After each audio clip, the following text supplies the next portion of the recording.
Si vous pensez que de l'argent, c'est de l'argent, alors détrompez-vous.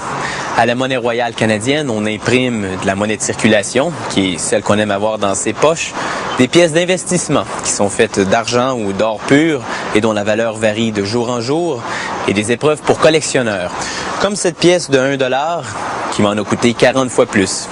D'ailleurs, dans le reportage qui suit, on va assister à sa fabrication.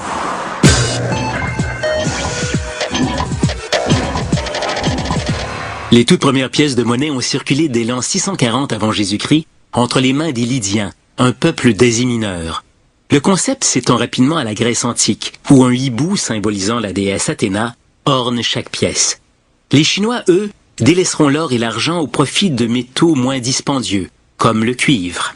À l'aube du 21e siècle, une nouvelle monnaie voit le jour, l'euro. Cette devise européenne devrait concurrencer le tout-puissant dollar américain.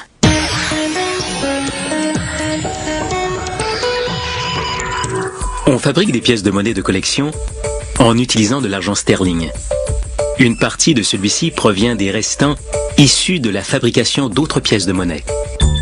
On place l'argent dans un four de coulée à 1150 degrés Celsius pour en faire une très longue barre qu'une machine découpera en plus petites barres d'environ 80 cm de longueur. Et chacune d'entre elles est placée dans un train ébaucheur. Les deux rouleaux du train aplatissent la barre grâce à leur force phénoménale, jusqu'à 8,6 tonnes métriques. Ils doivent tout de même repasser une douzaine de fois pour faire passer la barre de 4 cm à 12 mm d'épaisseur. Mais ce n'est pas suffisant. Une machine appelée le train finisseur l'aplatit encore plus jusqu'à l'épaisseur finale de la pièce de monnaie qui varie de 0,7 à 4 mm. L'argent qui reste après ce découpage retourne dans le four de coulée où il sera fondu en nouvelles barres d'argent. Voici un aperçu de nos pièces de monnaie. La machine à bordure s'occupe maintenant de ces pièces on ne peut plus anonymes. Ensuite, on les plonge dans une cuve remplie d'eau, de solutions de nettoyage et de microbilles d'acier. Ces dernières agissent en tant qu'abrasif pour adoucir et polir les pièces. Après un cycle de 20 minutes, on vide le contenu de la cuve dans un tamis pour séparer les pièces des microbilles. Un petit séchage à la main, à l'aide de serviettes, garantit des pièces exemptes de taches d'eau. Pendant tout le processus de fabrication, l'argent se fragilise à mesure qu'on le travaille. C'est pourquoi, à plusieurs occasions, on l'envoie dans le four à recuire. Le motif qui ornera la pièce est soit une illustration, soit une photographie, ou encore une combinaison des deux. Pour cette pièce, on a choisi une photographie de la reine Élisabeth, fournie par le palais de Buckingham.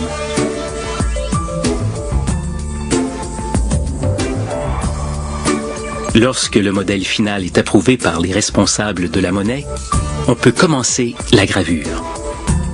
L'ordinateur guide la machine à graver pour créer une version tridimensionnelle, mais assez grossière, du dessin dans un disque de plâtre.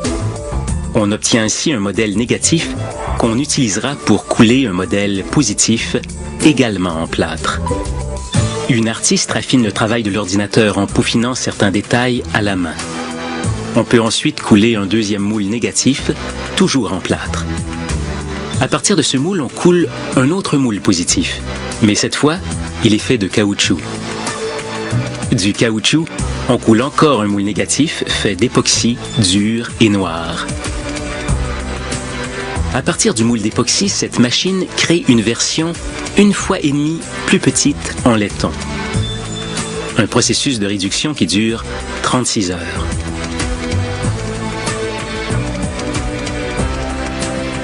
La graveuse apporte quelques précisions au dessin à l'aide d'un microscope. Elle en profite pour ajouter du lettrage, c'est-à-dire l'année, la valeur et le pays dans lequel la pièce sera émise. Encore un petit 36 heures pour un dernier processus de réduction. Cette fois-ci, on obtient une matrice en acier fin, 1,5 fois plus petite que le modèle en laiton, c'est-à-dire de la grandeur finale de la pièce. En frappant cette matrice sur un bloc d'acier, on crée un positif appelé poinçon, qu'on frappe sur un autre bloc d'acier pour créer un négatif appelé coin. Les pièces de monnaie sont fabriquées une par une dans la presse monétaire. Il y a 2 coins par pièce, un pour le côté pile et un pour le côté face. Ils frappent simultanément 2 fois plutôt qu'une pour créer une impression de haute qualité. On ne se donne pas tant de peine pour les pièces de monnaie de circulation, qui sont frappées une seule fois sur des machines à grande vitesse qui en fabriquent plusieurs centaines à la minute.